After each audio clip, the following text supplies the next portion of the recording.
बिस्मिल्लाहिर्रहमानिर्रहीम। उमरी टीवी के नाज़रीन को मोहम्मद नसीम अख्तर नदवी का सलाम अर्ज़ है। आज फिर आपकी खिदमत में हाज़िर हुआ हूँ एक नया मौजू लेकर। वो मौजू है कि अगर असदुद्दीन ओवैसी की पार्टी को बिहार में 10 सीटें मिलती हैं तो बिहार की सियासत का ताना बाना कैसा होगा। बिहार वो रियासत जहाँ सियासत मज़हब, ज़ात, इत्तेहाद और मौका परस्ती के धागों से बुनी हुई है, लेकिन अगर उस धागे में एक नया रंग शामिल हो जाए तो क्या होगा अगर असदुद्दीन ओवैसी की पार्टी ऑल इंडिया मजलिस इत्तेहादुल मुस्लिमीन बिहार में 10 असेंबली सीटें जीत ले। याद रखिए, ये सिर्फ 10 सीटें नहीं होगी बल्कि एक सियासी जलजला होगा। बिहार की सियासत हमेशा दो बड़े खेमों में तकसीम रही है। एक तरफ एनडीए यानी जेडीयू और बीजेपी, और दूसरी तरफ महागठबंधन यानी आरजेडी, कांग्रेस और दूसरी जमातें।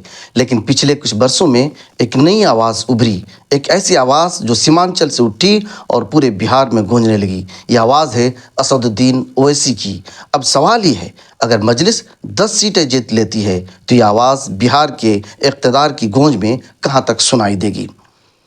बिहार असेंबली की कुल नशिस्तें 243 हैं। किसी भी पार्टी या इत्तेहाद को हुकूमत बनाने के लिए 122 सीटों की ज़रूरत होती है। अब फ़र्ज़ कीजिए कि मजलिस 10 सीटें हासिल कर लेती है, यानी तकरीबन 4% असेंबली ताकत उनके हाथों में आ जाती है। अगर महागठबंधन 115 सीटों पर रुक जाए और मजलिस के 10 सीटें उनके साथ शामिल हो जाएं तो हुकूमत का पूरा तवाज़ुन बदल सकता है। ये होगा ओवैसी साहब का सियासी ट्रम्प कार्ड। बिहार के मशरक़ी हिस्से यानी सीमांचल में मजलिस की जड़ें मजबूत हैं। किशनगंज, अररिया, पूर्णिया और कटिहार ये वो इलाके हैं जहां मुस्लिम वोट फैसला कुन हैसियत रखते हैं।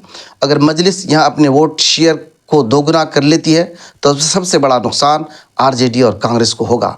यानी जहां पहले वोट एक तरफ जाता था अब वो तकसीम होगा, और ये तब्दीली इंतखाबी नताज पर गहरा असर डाल सकती है। 10 सीटों के साथ ओवैसी साहब का किरदार अब सिर्फ एक इलाकाई लीडर का नहीं रहेगा, वो एक पावर न्यूट्रल फैक्टर बन जाएंगे। यानी जो चाहें हुकूमत बना भी सकते हैं और गिरा भी सकते हैं। ऐसी सूरत हाल में बिहार में एक नई सियासत जन्म लेगी जिसे कहते हैं 3 पिलर पॉलिटिक्स, जहां मुकाबला सिर्फ 2 इत्तेहादों के दरमियान नहीं बल्कि 3 सिमतों में होगा। 10 सीटें बज़ाहिर कम लगती हैं मगर उनके असरात बहुत गहरे होंगे। ओवैसी साहब ये दिखा सकेंगे कि उनकी सियासत सिर्फ तकरीरों तक महदूद नहीं बल्कि वो कानून साजी में भी हिस्सा ले सकते हैं। ये वो मौका होगा जब मजलिस एक इलाकाई पार्टी से निकलकर एक कौमी मुस्लिम सियासी आवाज़ के तौर पर उभरेगी, और यही बिहार की सियासत में उनका सबसे बड़ा इम्तहान भी होगा।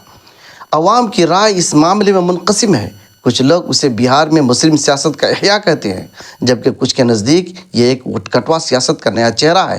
लेकिन एक बात सब मानते हैं, अगर मजलिस 10 सीटें जीतती है तो बिहार की सियासत का ताना बाना हमेशा के लिए बदल जाएगा। ये सिर्फ एक मफरूज़ा नहीं बल्कि एक मुमकिना हकीकत है जो बिहार की सियासत के सिमत बदल सकती है। सवाल ही है, क्या बिहार के अवाम ओवैसी साहब के हाथ में तवाज़ुन की चाबी देना चाहेंगे? वक्त ही इस सवाल का जवाब देगा। ये थी हमारी डॉक्यूमेंट्री। अगर ओवैसी साहब की पार्टी ने बिहार में 10 सीटें जीत लें तो आपके ख्याल में बिहार की सियासत का मुस्तकबिल कैसा होगा? अपनी राय कमेंट्स में ज़रूर दें, और अगर आपको वीडियो अच्छी लगे तो वीडियो को लाइक, शेयर और चैनल को फॉलो ज़रूर करें, और देखते रहिए उमरी टीवी। अस्सलामु अलैकुम वरहमतुल्लाहि वबरकातुहू।